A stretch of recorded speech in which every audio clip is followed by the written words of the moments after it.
पहली बात जो लोगों के मन में आती है और सबसे बड़ा प्रश्न खड़ा करती है कि इस देश में एक मस्जिद है जिसका नाम कहा जाता है कि यह ज्ञानवापी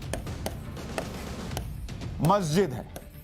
अब लोग ये पूछते हैं, जो हम रिसर्च कर रहे थे उसमें इस ज्ञानवापी का जो उदय है, जो चर्चा है, जो अभी मैंने आपको बताया कि ज्ञानवापी का मतलब क्या है, वो जो है हिंदुओं के पुराण में मिलता है, पौराणिक ग्रंथों में मिलता है। तो फिर ये मस्जिद के साथ कैसे जुड़ गया नाम? पहला प्रश्न तो लोगों के मन में ये आएगा, क्योंकि वापी का मतलब होता है तालाब। ये जो आप ज्ञान वापी देख रहे हैं इसमें दो हिस्से हैं, एक ज्ञान हो गया, ज्ञान के बारे में बताने की जरूरत नहीं है, और इस वापी का मतलब होता है तालाब, यानी ज्ञान का तालाब। ज्ञान का तालाब। काशी की 6 वापियों का जिक्र है, पुराणों में भी इसका जिक्र हुआ है। इसलिए मैंने कहा ना कि लोगों के मन में पहला प्रश्न आता है कि जिस चीज का जिक्र पुराणों में हो रहा है वो मस्जिद के नाम के साथ कैसे जुड़ गया। काशी में 6 वापियां, पुराणों में जिक्र। कौन कौन सी वापी? ज्येष्ठा वापी, जो कहा जाता है कि काशीपुरा में थी, अब लुप्त हो गई। फिर है ज्ञान वापी, जो काशी विश्वनाथ मंदिर के उत्तर में है। करकोटक वापी, जो नागकुआं के नाम से प्रसिद्ध है। भद्रवापी, जो भद्रकूप मोहल्ले में है। शंखचूड़ा वापी, जो लुप्त हो गई, और सिद्ध वापी, जो बाबू बाजार में है और अब लुप्त हो गई है। ये 6 वापियां यानी तालाब, इनका जिक्र पुराणों में मिलता है।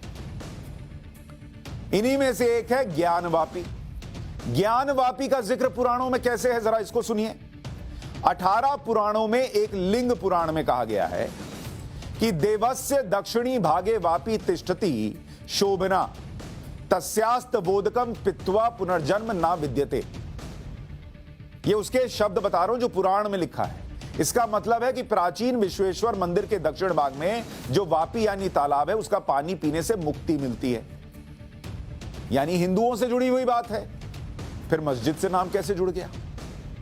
फिर स्कंद पुराण, इसमें कहा गया है कि उपास्य संध्याम ज्ञानोदय यत पापम काल लोपजम क्षणेण तद पाकृत्य ज्ञानवान जायते नरः। इसका मतलब है कि इसके जल से संध्या वंदन करने का भी बड़ा फल है, इससे भी ज्ञान उत्पन्न होता है और पाप से मुक्ति मिलती है।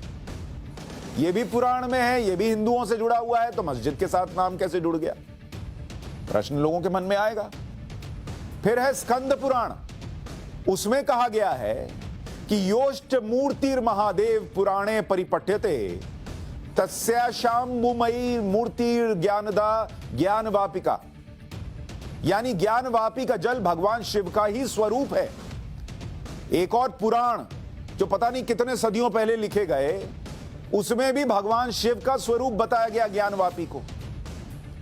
तो सारे पुराण कह रहे हैं ज्ञानवापी हिंदुओं से जुड़ा है, लेकिन आज के 2022 में आप खड़े होकर सुनते हैं मस्जिद का नाम है ज्ञानवापी मस्जिद। कैसे भाई?